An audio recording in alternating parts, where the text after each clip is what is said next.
वास्तव में देखा जाए तो माता पिता का कहना मानना चाहिए, क्योंकि माता पिता ही तो सबसे बड़ी दौलत है हमारी। एक बार हमारे पिताजी ने कहा, बोले बेटा जीवन में मेरी 3 बातें याद रखना, ये 3 बात याद रखी जीवन में तो आनंद ही आनंद रहेगा। उनकी अच्छी बात है पिताजी, कौन सी बात है आपकी 3 बात? बोले बेटा देखो, यदि किसी को पैसे उधार दे दो तो उसके घर मांगने मत जाना, पहली बात।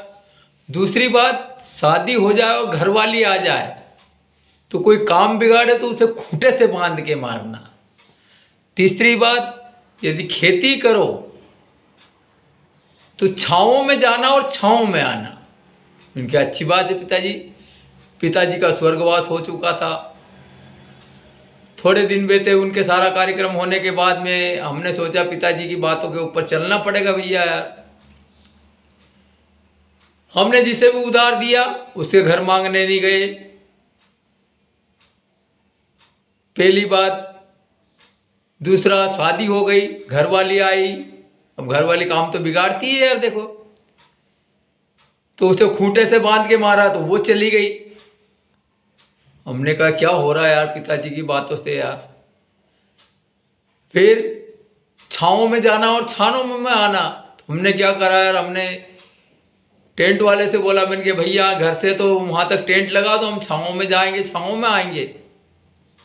हम तो साल भर में बर्बाद हो गए, रोड पे आ गए, हमारी हालत खराब हो गई। एक दिन हमारे मित्र घाटलेट राम पिता मिठा लाल जी मिले, वो बोले कि क्या हाल है भजन लाल जी? मैंने के साहब भाई साहब बड़ी विचित्र समस्या चल रही है यार। बोले क्या हुआ? अरे मैंने क्या हुआ क्या यार, पिताजी की बातों में आ गए, पिताजी ने कहा था वैसा हमने करा तो हम तो बिल्कुल रोड पे आ गए। बोले क्या कहा था पिताजी ने? बोले उन्होंने 3 बातें बताई थी। बोले कौन कौन सी बातें?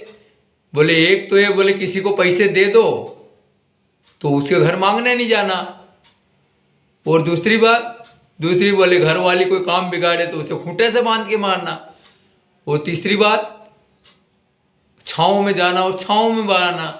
अरे बोले तुम तो बेवकूफ़ हो, उन्होंने सही कहा था, तुमने पूरा उसका उल्टा कर दिया। मैंने कहा क्या हुआ?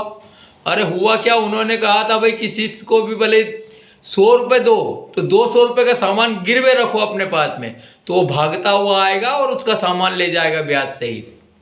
अच्छा ये बात है। वो दूसरी बात, बोले घर वाली को जब तक 2-4 बच्चे नहीं हो जाए तब तक उसे पीटो मत, कहीं नहीं जाए, वो खूंटे से बन जाएगी। और तीसरी बात, बोले तीसरी छाँव में जाना है छाँव में आना, इसका मतलब ये था कि सुबह दिन नहीं निकले उसके पहले खेत पे पहुंच जाना, और दिन अस्त हो जाए उसके बाद में घर पे आना। इसको छाँव में जाना और छाँव में जाना और छाँव में आना बोला था। तुम्हारे पिताजी तो सही है, तुम माता पिता को गलत साबित करने, कभी माता पिता कोई किसी का बुरा नहीं चाहेगा।